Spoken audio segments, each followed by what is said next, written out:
তো বন্ধুরা কেমন আছেন? আমি আজকে কথা বলবো বেসিক ফটোশপ কারেকশনের পার্টে, ফটোশপের 3 নম্বর ক্লাস। তো চলেন আমরা, আর অবশ্যই আপনাদের প্রজেক্ট ফাইল যদি আপনার কাছে না থেকে থাকে তাহলে ডাউনলোড করে নেবেন।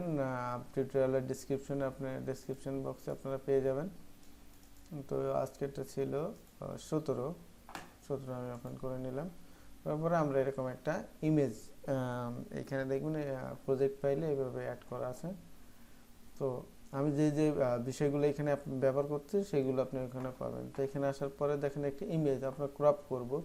তো ক্রপ আমরা এডিট করার জন্য প্রথমে ক্রপ করে দেখেন ক্রপ করব, তারপর অ্যাডজাস্ট কালার করব, টোন এগুলো পরে। তো ক্রপ করার জন্য ক্রপ টুল কোথায়? এই যে কাটাকাটির জন্য ক্রপ টুল। তো এখান থেকে আমরা তো এভাবে দিলে কি হচ্ছে যে আপনার ইমেজটা সোজা হচ্ছে না। তো আমার প্রয়োজন আগে সোজা করতে হবে। তো সেক্ষেত্রে কি করতে পারি? সোজা করার জন্য দেখুন ক্রপ টুলের নিচে একটা টুল আছে।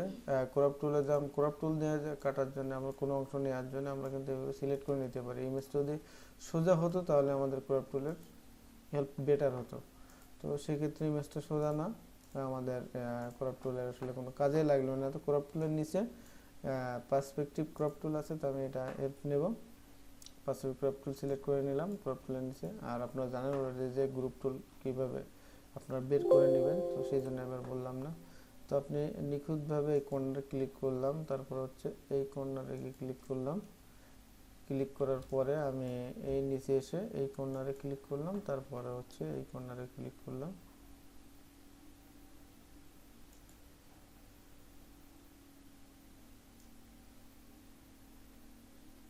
করার পরে এটা এরকম থাকলো, ইয়েস দিয়ে দিলাম। দিলে দেখেন আমি যেভাবে দেখছেন এটা সোজা হয়ে গেল। আর আপনি যদি এখন যদি ক্রপ টুল ব্যবহার করতে চান তো ক্রপ টুলের ব্যবহার নিতে পারেন। হ্যাঁ, এখন যদি ক্রপ টুলের হেল্প নিতে চান তো ক্রপ টুলের হেল্প নিতে পারেন, নিয়ে আপনি এটাকে ফাইনালি আপনার মতো করে নিতে পারেন। নিয়ে আমি ইয়েস দিয়ে দিলাম, ক্রপ টুল দিয়ে সোজা করে নিলাম। ঠিক আছে, তাহলে গেল ক্রপ টুল দিয়ে আমি কেটে সোজা করলাম, যেমন থাকে ইমেজ, আমার ওটা নিয়ে কোনো হেডেক নেই। তারপরে আসেন ক্রপ টুলের পরে অ্যাডজাস্ট কালার টোন। তো অ্যাডজাস্ট কালার টোনের ক্ষেত্রে আমরা কি করব? তো অ্যাডজাস্ট কালার টোনের ক্ষেত্রে আমরা দুইভাবে কালার ব্যবহার করতে পারি। অ্যাডজাস্টমেন্ট কালার এখান থেকে দেখেন আছে, লেবেল আছে। তো লেবেল থেকে আমরা এটার 3টা কালার ড্রপ আছে। তো দেখেন হোয়াইট, মিড, শ্যাডো, আর এটা হচ্ছে মিড, আর এটা হচ্ছে শ্যাডো। তো আপনি এই যে হোয়াইট টোন, আমি এটা হোয়াইট এই আই ড্রপারটা নিলাম। নেওয়ার পর আমি যদি এই ইমেজটার এই হোয়াইট অংশে ক্লিক করলিতে দেখুন পুরো জায়গাটার একটা কালার, লাইট, একটা শাইনি একটা ভাব চলে আসছে। সেটা বুঝবেন কি এখানে আমি যদি এটা এই লেয়ারটা অন অফ করি তাহলে এখানে ক্লিয়ার বুঝতে পারবেন। ঠিক আছে, হোয়াইট এটা বেড়ে গেল।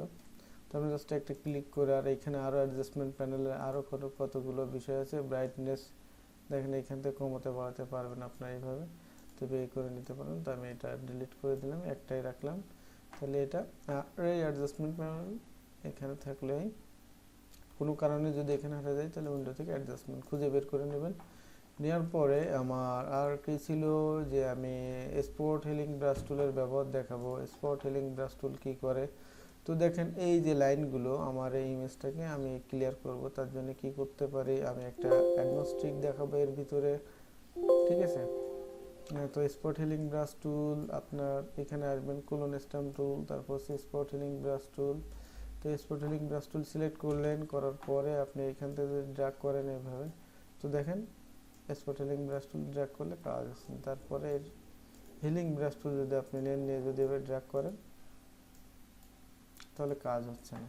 তার কারণ কি? আপনাকে অবশ্যই এখানে খেয়াল রাখবেন, আপনি যে লেয়ারে কাজ করবেন সেটা আগে সিলেক্ট করে নেবেন। ঠিক আছে, যে লেয়ারে কাজ করবেন সেটা আগে সিলেক্ট করে নেবেন, তারপরে আপনি অন্য বিষয় চিন্তা করবেন। তো এটা সিলেক্ট করলাম, এই লেয়ারতে এটা চলে যাবে, তো এই জন্য এটা সিলেক্ট করে নিলাম। নেওয়ার পরে আমি এবার এখান থেকে ড্র্যাগ করে টানি, তাহলে দেখেন এই দাগটা এখানে দাগ ছিল এটা মুছে যাচ্ছে, এটা বোঝা যাচ্ছে না। দেখছেন এটা অ্যাডজাস্ট হয়েছে। এখন আমি যদি এখানে জুম আউট করি তাহলে আপনার নতুন কেউ বুঝতে পারবে না এটা এখানে এই ভাঁজ করা ইমেজটা ভাঁজ করা ছিল সেটা। এখন দেখেন আমি কি অ্যাডভান্স দেখাতে চাইলাম সেটা হচ্ছে আমি এখান থেকে লম্বা একটা টান দেব। আমি এইখানে একটা ক্লিক করলাম, ক্লিক করে শিফট ধরে এইখানে এসে একটা ক্লিক করলাম, তাহলে লম্বা একটা লাইন পড়লো। আমার এইভাবে ড্র্যাগ করে কোনো মোছা লাগলো না, ক্লিক করলাম, তারপরে আমি এইখান থেকে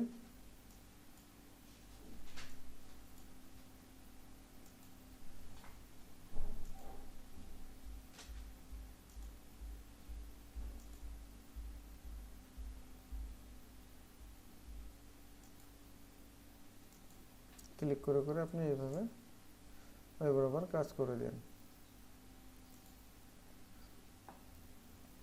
এরপরে এইখানে ক্লিক করে নিজে ক্লিক করার পরে শিফট প্রেস করে এসে এইখানে এসে ক্লিক করে লম্বা দাগ হয়ে গেল। আর এরপরে এইখানে জাস্ট আপনারা সুন্দরভাবে যত্ন নিয়ে করবেন এটা। আর তারপরে আমি এবার কি করলাম, এইখানে একটা ক্লিক করলাম, শিফট প্রেস করলাম, নিয়ে আমি এইখানে ক্লিক করে দিলাম, একবারে চলে গেল। আর আপনি ড্র্যাগ করে করে মুছতে পারেন। তাহলে স্পট হিলিং ব্রাশ টুলের আমি কাজ দেখালাম, কোলন স্টাম্প টুলের কাজ দেখাবো। আর আমি এরপরে আর একটা বিষয় দেখাবো, এই অবজেক্টটাকে এইখান থেকে আমি রিমুভ করে দেব। সেটা কিভাবে, তো এটা রিমুভ করার জন্য আমরা এখান থেকে যে কন্টেনার মুভ টুল, এই টুলের সাহায্য নিতে পারে, প্যাচ টুলের সাহায্য নিতে পারে। তো দেখি প্যাচ টুল দিয়ে আমি এখানে আগে সিলেক্ট করি, ড্র্যাগ করে আমি এখানে সিলেক্ট করি, ড্র্যাগ করে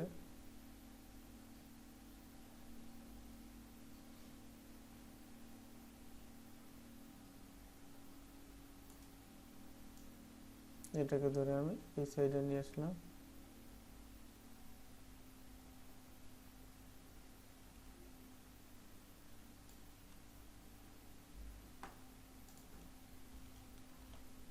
দেখেন এইখানে যত ছোট ছোট যে ডিবেটগুলো আছে সেগুলো আমরা কোলন স্টাম্প টুল দিয়ে এটা ঠিক করে দিতে হবে। সেটা কিভাবে, এই যে কোলন স্টাম্প টুল বা এই যে কোলন স্টাম্প টুল দিয়ে এগুলো ঠিক করে দিতে হবে। এই লাইনে আমি এই বরাবর এখানে একটা ক্লিক করলাম, ক্লিক করে এবার আমি এই বরাবর যদি লাইন টানি তাহলে এইখান থেকে এই বরাবর আমার এটা ইয়ে হবে। তো এটা যত্ন করে করে আপনারা করবেন। তার মানে হচ্ছে এখানে দেখেন আমি এখানে ক্লিক করলাম, ক্লিক করে এই বরাবর আমি মাউস নিয়ে আসবো, লাইনটা এই বরাবরই হচ্ছে দেখেন। আমি আবার এইখানে এসে ক্লিক করলাম, এইখানে ক্লিক করলাম, এই বরাবর নিয়ে এসে, ঠিক আছে। মানে এইভাবে ধরে ধরে আপনি লাইনটাকে ঠিক করে নেবেন, নিয়ে মুছে টুছে। তো এটা হচ্ছে সাইজ করার জন্য। আর এইখানে যে অপশনগুলো আছে এইগুলো একইভাবে। তো আপনি অ্যাডভান্স কোর্সে যদি আসেন তো এইখানে সেমভাবে অবজেক্টে চলে গেলে, যাওয়ার পরে এইখানে এই যে লাইন টেনগুলো কীভাবে সেমভাবে থাকে সেই বিষয়গুলো ডিটেলস নিয়ে ব্যাখ্যা সহ আলোচনা আছে, সেগুলো জানতে পারবেন। আর এটা আর ইমেজটাকে শার্প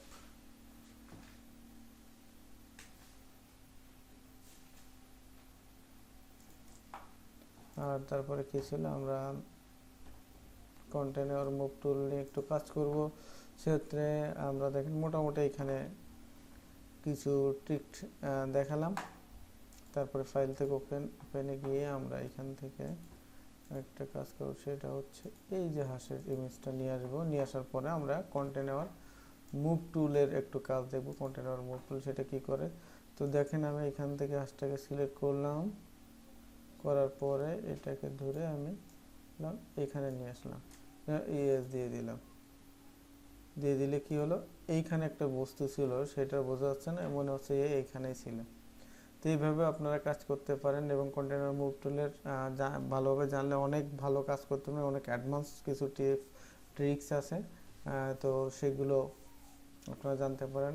মুভ, এখানে দেখেন মুভ আর এক্সটেন্ড বিষয়টা কি, এসব বিষয়, তারপরে স্ট্রাকচার, এই বিষয়গুলোকে নিয়ে আমরা অ্যাডভান্সে আলোচনা করে থাকি। তো আশা করি বেসিকটা কমপ্লিট করে সবাই অ্যাডভান্সে আসবেন এবং তখন আরও বিস্তারিত জানতে পারবেন। আর যদি পারেন তো কন্টেনার মুভ টুল লিখে ইউটিউব বা গুগল থেকে আরও বিস্তারিত জেনে নিতে পারবেন। তো বেসিকে আমরা এই পর্যন্তই রাখবো। তো আজকের ক্লাসটা করে কেমন লাগলো অবশ্যই কমেন্ট করে জানাবেন এবং প্রত্যেকটা ক্লাস সম্পর্কে আপনাদের মতামত জানাবেন কমেন্টে। আর ভালো না লাগলে অবশ্যই সেটা কন্টিনিউ করবেন না। তো ভালো থাকবেন, আর যদি উপকৃত হন তাহলে ফ্রেন্ডের মধ্যে অবশ্যই শেয়ার করবেন। আমি কিন্তু এটা তৈরি করছি পুরো কোর্স যাতে অন্যের হেল্প হয় সেই উদ্দেশ্যেই। সো আপনিও সেই উদ্দেশ্য নিয়ে এই কাজটা করবেন। আমার উদ্দেশ্যটাকে আরও একটু অগ্রগতিতে হেল্প করবেন, যে আপনার শেয়ারের মাধ্যমে যেন হয়, বা আপনি সাজেস্ট করবেন এবং আপনারা কেমন ভিডিও চান সে ধরনের কমেন্টও করতে পারেন। আমি চেষ্টা করবো সে ধরনের ভিডিও দিতে। আর অবশ্যই অ্যাডভান্স কোর্সের জন্য প্রিপারেশন নেন, বেসিকটা কমপ্লিট করেন, তখনই হবে। আর যারা আমার বেসিক কোর্সটা কমপ্লিট করেন তাদের করবেন, তাদেরকে প্রায়োরিটি দিয়েই আমি অ্যাডভান্স কোর্সে সেইভাবে করবো, কারণ আমি জানি আমি কী কী শেখাইছি, তাহলে তারপরে কী কী শেখালে তার নলেজটা আরও বেশি ভালো হবে। কারণ আপনিও হয়তো অন্য কোথাও থেকে কিছু শিখে থাকতে পারেন, কিন্তু আমি যে আপনার বেসিক কোর্সটা অন বাই অন অর্গানাইজ ওয়েতে আপনার কী কীভাবে লাগতে পারে, একটা কোর্সে কী কীভাবে লাগে সেটা আমি জানি। কারণ আমি অলরেডি একটা প্রতিষ্ঠানের, একটা আইটি ফার্মের গ্রাফিক অ্যানিমেশন, ভিডিও এডিটিং এবং ইনস্ট্রাক্টর হিসাবে আছি, ফ্যাকাল্টি হেড হিসাবে আছি। তো মোটামুটি আমার এই বিষয়ে একটু নলেজ আছে। সো আমি আমার স্টুডেন্টদের যেভাবে শেখাই থাকে, আমি সেইভাবে প্ল্যান করে আপনাদেরকে সাজানো আছে। তো বেসিকটা কমপ্লিট করলে তাহলে অ্যাডভান্সে যখন আসবেন এবং অবশ্যই বলবেন যে আপনারা আমার বেসিকের স্টুডেন্ট, তো সেইভাবে তাহলে আমি এটা নিয়ে সাজাবো। তো ধন্যবাদ সবাইকে, ভালো থাকবেন এবং ভালো রাখবেন।